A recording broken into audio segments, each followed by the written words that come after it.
how did I train for a 200-mile ultra marathon? So in this video, we're gonna cover the story behind the Buckeye 200, physically how I trained, a deep dive into my miles, what I would do differently, mentally how I trained, and how the race went. So what was the story behind the Buckeye 200-mile race?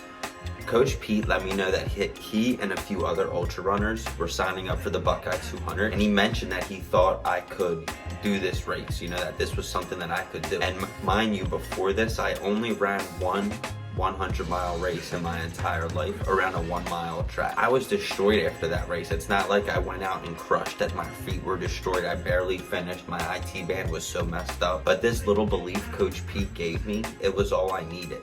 I signed up for the race sometime in June of 2022. Buckeye was at the end of September, so that gave me like 4 months of training. And the way I broke it down to myself was, I just did the Dirty German 50-mile race and trained 3 months for that. So really, I was going into Buckeye with 7 months of training under my belt. How did I train for the Buckeye 200-mile race? So I believe there's 4 pillars to fitness: cardio, strength, flexibility, and mobility, not in any specific order or anything. And ideally, we're effective and we're efficient in all 4 of those areas. And why do I think that? And I think that because our bodies are intricate machines and they thrive on movement. And yes, I think these 4 pillars play a huge role in the success of a 200-mile ultramarathon. And most of my training hit on these 4 pillars, with cardio being the bulk focus of my time spent towards training. So I spent maybe 3 hours per day on various forms of movement. And the truth is, I've been spending about 3 hours per day on different forms of movement for as long as I can remember now. So this wasn't that difficult for me. The style of movement changes. It hasn't always been the same throughout my journey. Maybe it's more strength-based or yoga-based, a handstand practice. Now, and especially for the Buckeye training block, it was a lot more running focus. So how did I use the 4 pillars for this 200 training block? Here's an overview of what the training looked like. There's 3 points. The cardio was 7 days a week, 45 minutes to 5-hour sessions. It was about 80% running, 10% hiking, 10% biking. And on average, according to Strava, I did about 80 miles total per week. And that's including all those different activities: biking, hiking, and running. I would cross train, specifically strength train, 4 to 5 times a week, 30 to 45 minutes. And this typically was pull-ups, push-ups, dips, squats, lots and lots of body weight exercises. I wasn't joined at the gym. I have a little at-home gym with little weights, but nothing crazy.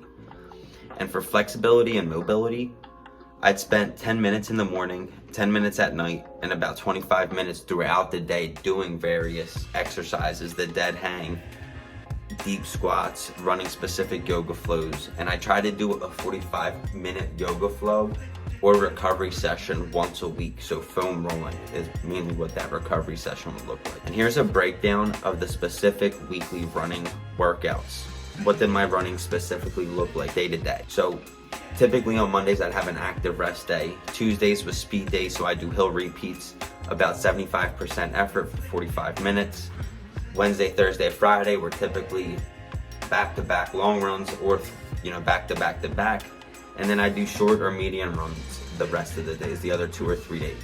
So let's dive a little bit deeper into the Strava mileages. So 2 quick little fun facts. I peaked at 102 miles for the week, and that was 3 weeks before the race. Right after that, I started to slightly taper. So I went from 100 to 80 miles to 60 miles to 40 miles. And then race week was very, very light up until Thursday on race day. Number 2, I like to increase my weekly mileages by 10 to 15% for 3 weeks. And then that 4th week, I'll do a deload week to give my body time to recover and to keep training moving forward. So what that would kind of look like, for example, week 1, I'd do 40 miles. Week 2, I'd do 45. Week 3, I'd do 50 miles. Week 4, I'd go back to 40 miles.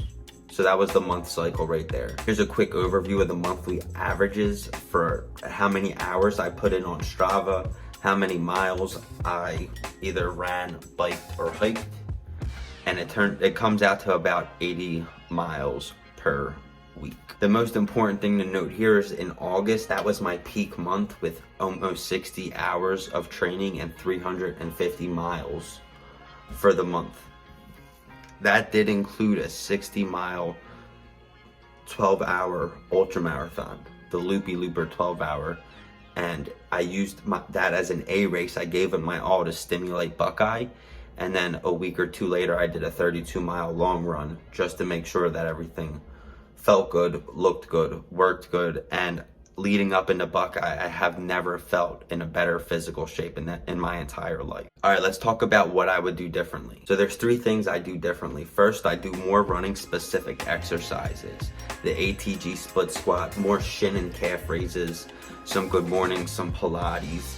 It'd probably be doing those at the end of my workout. The second thing I do is incorporating more compound movements, more compound strength movements with weight, more deadlifts, more bench presses, not just body weight exercises. I've been back in the gym for about a month now, and I can feel how I'm way stronger than I used to be. I've gained so much strength in this month, and it just makes me wonder if I had this strength when I went into Buckeye, if the outcome would have been differently, especially on the previous point with doing running specific exercises. The third thing I do differently is run for time on my long runs, not necessarily for miles. Maybe I do, instead of 5 hours of running on one day, I'll do 3 hours of running, an hour of stair climber, and 2 hours of biking, something like that. So what did I do on the mental side of things? You know, they say a 50-mile race is all physical, a 100-mile race is half physical, half mental, and a 200-mile race is all mental. So this is the most important. First, I build a belief in myself. I put in the work daily to get this goal done. Training for the Buckeye 200, it was on my power list. You see, the power list is a tool to win the day that Andy Frisella talks about. Pretty much it's 5 critical tasks. What are the 5 things that you're gonna get done today that move you one step closer to your goal? And it's simple. If you do the 5 things on your power list, you win the day. If you win enough days, you win the week. If you win enough weeks, you win the month. And if you win enough months, you win the year. That's how you can tell if you're winning out or losing at life. And this tool, it's changed my life. I have a power list tracker, and I've been doing the power list for over 130 weeks that I've tracked, let alone all the weeks that I did before this. And I can see that I'm winning at life. You know, my overall power list percentage is at just under 80%. It's at night and day. I know I'm winning at life right there based off of that tool. Another thing, second thing, I'm getting better was a common mantra. Every time I worked out, every time I did a long run, every time I did a race, I made sure to tell myself that I'm getting better. I'm getting better, I'm getting stronger, I'm building the machine. The third thing I did, I wrote down the goal every morning. I wrote down complete Buckeye 200 every single morning. And right after that, this brings me to the next point. I'd visualize myself before, during, and after the race, as vivid and as detailed as I can. The training runs, the high points, the low points, the hobbling to the car, the recovery process. I played it out in my mind. It took me 5 or 10 minutes at first to get the picture, but once I had it, it was only about a minute or 2 each morning. And the last thing I did was I built a plan.